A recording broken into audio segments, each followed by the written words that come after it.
सईद गनी साहब, बहुत शुक्रिया आपका। जो ज़ाहिर एक जो स्मार्ट लॉकडाउन है वो इस्लामाबाद में हुआ, वो कह रहे हैं जी फर्क आ रहा है। पंजाब में जो पॉजिटिव केसेस का रेशो है उसमें कमी आई है। सिंध में पॉजिटिव रेशो अभी भी हायर साइड पर है। आपने भी लॉकडाउन किया, उसके नतीजे नहीं आ रहे हैं। आप लोगों से क्यों नहीं कंट्रोल हो रहा? लेकिन सर एक तो बात यह है कि अगर स्मार्ट लॉकडाउन कहीं हुआ भी है तो मैं नहीं समझता कि 2-3 दिनों में कोई रेट को नीचे आ जाना चाहिए। उसके लिए भी एक वक्त दरकार होता है, तो कम से कम हफ्ता 2 हफ्ते उसको लगेंगे तो पता चलेगा कि उसकी अफादियत कितनी थी। पंजाब में उनकी आबादी के तनासुब से अगर देखें तो वहाँ टेस्ट वो बहुत कम कर रहे हैं।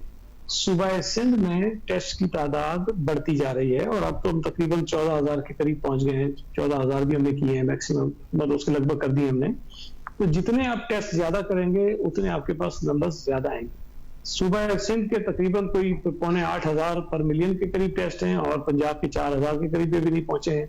तो अगर इतना बड़ा फर्क होगा टेस्ट में तो डेफिनेटली नंबर्स हमारे ज्यादा होंगे और वो नंबर इसलिए ज्यादा नजर आ रहे हैं। मगर नंबर ऑफ टेस्टिंग ठीक है, आपकी बिल्कुल दुरुस्त बात है। आप कह रहे हैं कि आपकी ज्यादा है, हालांकि पंजाब की ज्यादा होनी चाहिए आबादी के तनासुब से, मगर वो कहते हैं जहां सिम्टम होते हैं सिर्फ उनको कर रहे हैं टेस्ट, जो जरूरत के तहत वो लोग टेस्ट कर रहे हैं और उसमें भी जो मस्बत नताइज हैं वो सिंध से कम है। तो बाय पॉलिसी कर रहे हैं वो, तो सूरत हाल तो वहां बेहतर है। फिर अल्लाह करे कि बात ठीक हो, खुदा करे कि वहां लोग बिल्कुल हो ही ना। लेकिन पूरे मुल्क में जब नंबर इतना फैला हुआ हो और केपीके की सूरत हाल आपके सामने है, इस्लामाबाद की सूरत हाल आपके सामने है, तो वैसे समझ में नहीं आती है बात के पंजाब में जो वो आर्गुमेंट दे रहे हैं। लेकिन अल्लाह करे अगर ये बात दुरुस्त है तो इसी तरह ठीक है। लेकिन हमारे पास तो ये इतलात है कि शायद वहां टेस्ट करने पर ज्यादा जोर नहीं दिया जा रहा और शायद जानबूझ की कोशिश ये की जाती है कि नंबर ऑफ टेस्ट कम हो ताकि नंबर्स कम आए और जो एक नैरेटिव है पीटीआई की गवर्नमेंट का उसको सही साबित किया जाए। मतलब मगर जो स्मार्ट लॉकडाउन है, आपने भी कुछ इलाके बहरहाल लॉकडाउन तो किया, आपकी मर्जी थी कि पूरा लॉकडाउन हो, मगर आपने किया। वहां पर आप पासदारी नहीं करा पा रहे हैं, अमल दरामद नहीं करा पा रहे हैं लॉकडाउन पर। देखिए सिर्फ सूबा सिंध में नहीं बल्कि पूरे पाकिस्तान में जहां जहां ये स्मार्ट लॉकडाउन किया गया है इस पर एतराजात हैं और बिल्कुल शायद दुरुस्त भी हैं। और अब हमने तो एनसीओसी की जो मीटिंग हुई जिसको पीएम साहब ने खुद चेयर किया था, उसमें भी चीफ मिनिस्टर साहब ने ये बताया कि जो वर्ल्ड हेल्थ ऑर्गेनाइजेशन की रिकमेंडेशंस हैं, जो उनकी गाइडलाइंस हैं, हमें उसके मुताबिक 2 हफ्ते का लॉकडाउन और फिर 2 हफ्ते के लिए अलाउ करना चाहिए। अगर वो हम करेंगे तो शायद इसका कोई फायदा होगा, वरना ये जो स्मार्ट लॉकडाउन हम कर रहे हैं इसका इतना बेनिफिट हमें होगा नहीं। तो हमारा मौक़िफ़ उस वक्त भी मुख्तलिफ था, लेकिन चूंकि इस वक्त हम इस बात के पाबंद हैं कि फेडरल गवर्नमेंट जो डिसीजन करती है हम उसको फॉलो करें। तो जो स्मार्ट लॉकडाउन हो रहा है इस वक्त सूबा सिंध में वो हमारी चॉइस पे नहीं हो रहा और हम इससे मुतमईन नहीं है। मतलब आप कह रहे हैं कि फेडरल गवर्नमेंट ने आपकी बात नहीं मानी, वजीर आजम कह रहे हैं सूबों ने उनकी पहले बात नहीं मानी, मान लेते तो शायद इतना नुकसान भी ना होता जो मईशत का हो गया। अल्लाह रहम करे, अगर वजीर आजम की बात मानते तो पता नहीं हम कहाँ होते। लेकिन ये कि सूबा सिंध ने नहीं मानी है तो समझ में आती है, लेकिन पंजाब भी नहीं मानता, वज़ार साहब नहीं मानते, बड़ी कमाल की बात है। महमूद खान नहीं मानता, बड़ी कमाल की बात है। इस्लामाबाद के वजीर आजम खुद है, कोई चीफ मिनिस्टर नहीं है। वहां पर भी लॉकडाउन हुआ था और वहां पर भी वही फैसले हुए थे जो सूबा सिंध ने, पंजाब ने, केपी ने किए थे। तो वजीर आजम साहब को मेरा ख्याल है कि जब वो बात करते हैं तो शायद वो ख्याल नहीं करते कि उन्होंने पहले क्या क्या बातें कही थी। और एक दिन सुबह वो गालिबन 30 अप्रैल की डेट थी जब सुबह उन्होंने कहा था कि अशराफिया ने लॉकडाउन लगाया, शाम को लॉकडाउन की वो तारीफें कर रहे थे।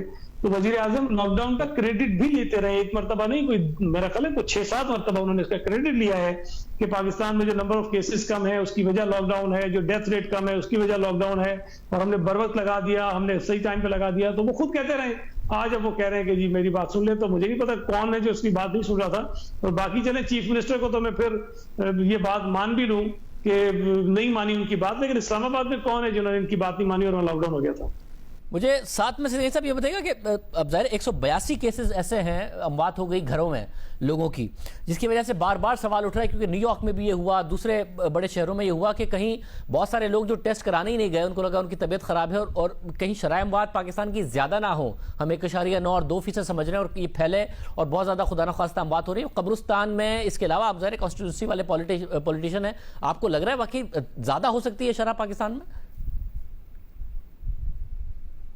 देखिए शायद मैं आपको यकीन से एग्जैक्टली नंबर्स की बुनियाद पर नहीं बता सकता हूँ, लेकिन चूंकि मैं आबादियों में रहने वाला आदमी हूँ, आम लोगों से मेरा बहुत ज्यादा ताल्लुक है, लेकिन मुझे ये पता है कि कराची शहर में जो शहर के दरमियान के इलाके हैं वहां पर कब्रिस्तान जितने भी हैं वो भर चुके हैं और कई सालों से भर चुके हैं। तो उन कब्रिस्तानों में जितनी तदफीन पिछले कई बरसों से हो रही है वो रिकॉर्डेड नहीं होती है। वो जो हम बताते हैं ना कि कब्रिस्तान के रिकॉर्ड से आ गया कि इतनी तदफीन हुई है रोजाना की बुनियाद पर, तो कई कब्रिस्तान ऐसे हैं जहां तदफीन होती रहती है। मैं कोरोना की बात नहीं कर रहा हूँ, कोरोना से पहले भी वहां तदफीन होती रहती है, लेकिन वो रिकॉर्ड पे नहीं होती है कब्रिस्तान के, इसलिए कि वो ऑफिशियली कब्रिस्तान वो बंद होते हैं। लेकिन चूंकि लोगों की आबादियों के दरमियान है तो वो किसी तरह से मैनेज करके गोरकन से मिलके वो किसी तरह वहां पे तदफीन कर लेते हैं। तो इस किस्म के वाकयात की बिल्कुल पॉसिबिलिटी है। और ये एक मसला बहरहाल है कि आज भी कई लोग ये समझते हैं कि अगर कोरोना को हम बताएंगे कि हो गया है तो शायद एक स्टिग्मा है। उसके अलावा दूसरा शायद वो हैसल उनको समझते हैं कि हॉस्पिटल्स में बेड नहीं है, वेंटिलेटर नहीं मिलेंगे, कुछ नहीं मिलेंगे। तो इसकी वजह से भी बहुत सारी चीजें होती हैं। और कई केसेस ऐसे भी हैं कि ऐसे अफराद भी हैं जिनकी डेथ जो है ना विद इन फ्यू डेज हो जाती है। अच्छे भले होते हैं लेकिन ऑल ऑफ सडन वो कलेप्स कर जाते हैं, उनकी डेथ हो जाती है। तो कई ऐसे घरों पे डेथ बिल्कुल हो रही हैं, लेकिन चूंकि मैं कोई ऐसी बात कहना नहीं चाहता हूं जिससे एक बहुत बड़ा नया पंडोरा's बॉक्स खुल जाए। बहुत शुक्रिया अजीज गनी साहब हमारे साथ मौजूद थे। एक और अहम इशू है हुकूमत के लिए और वो है इत्तेहादियों का नाराज होना।